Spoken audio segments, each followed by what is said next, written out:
السلام عليكم ورحمة الله.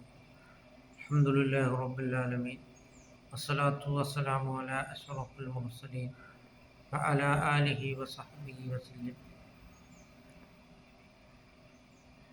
كثر كلامه مات قلبه دخل في النار. സംസാരം അധികരിപ്പിച്ചു കഴിഞ്ഞാൽ കൽബ് മരിച്ചു കഴിഞ്ഞാൽ നരകത്തിൽ പ്രവേശിക്കുന്നതാണ്. അതുകൊണ്ട് നാം ആവശ്യമില്ലാതെ സംസാരിക്കുന്നതിനെ തൊട്ട് നാം വിട്ടുനിൽക്കുക. അതുകൊണ്ട് നാം ധാരാളം സംസാരിക്കുന്നതിനെ തൊട്ട് വിട്ടുനിൽക്കുവാൻ നാം ശ്രമിക്കുക. അബൂബക്കറും ഫിൽ ജന്ന, അബൂബക്കർ റളിയല്ലാഹു തആല അൻഹു സ്വർഗത്തിലാണ് എന്നാണ് സയ്യിദുനാ റസൂൽ കരീം സ്വല്ലല്ലാഹു അലൈഹി വസല്ലം തങ്ങൾ പറഞ്ഞത്.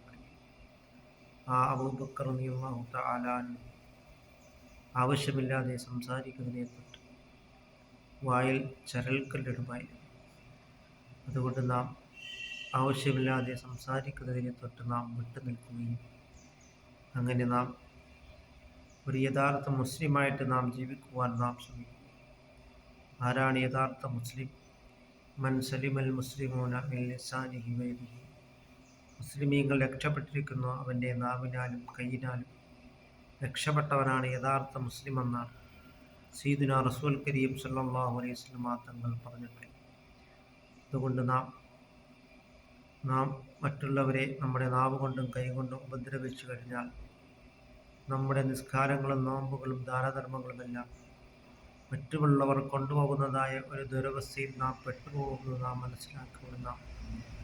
നാം നമ്മുടെ നാവ് കൊണ്ടും കൈകൊണ്ടും മറ്റുള്ളവരെ ക്ഷതമേൽപ്പിക്കുന്നതിനെ തൊട്ട് നാം വിട്ടുനിൽക്കുവാൻ നാം ശ്രമിക്കുക. അൽ ഗൈബത്തു അശദ്ദു മിനസ് സിന. ഗൈബത്ത്, പരദൂഷണം എന്നുള്ളത് വ്യഭിചാരത്തേക്കാൾ അതികഠിനമാണ് എന്നാണ് സയ്യിദുനാ റസൂൽ കരീം സ്വല്ലല്ലാഹു അലൈഹി വസല്ലം തങ്ങൾ പറഞ്ഞിട്ടുണ്ട്.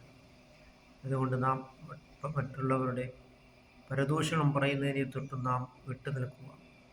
അല്ലാഹു തആല നമുക്ക് നാഫിയായ ഇൽമിനെ അല്ലാഹു തആല പ്രദാനം ചെയ്യുകയും ചെയ്യുമാറാകട്ടെ.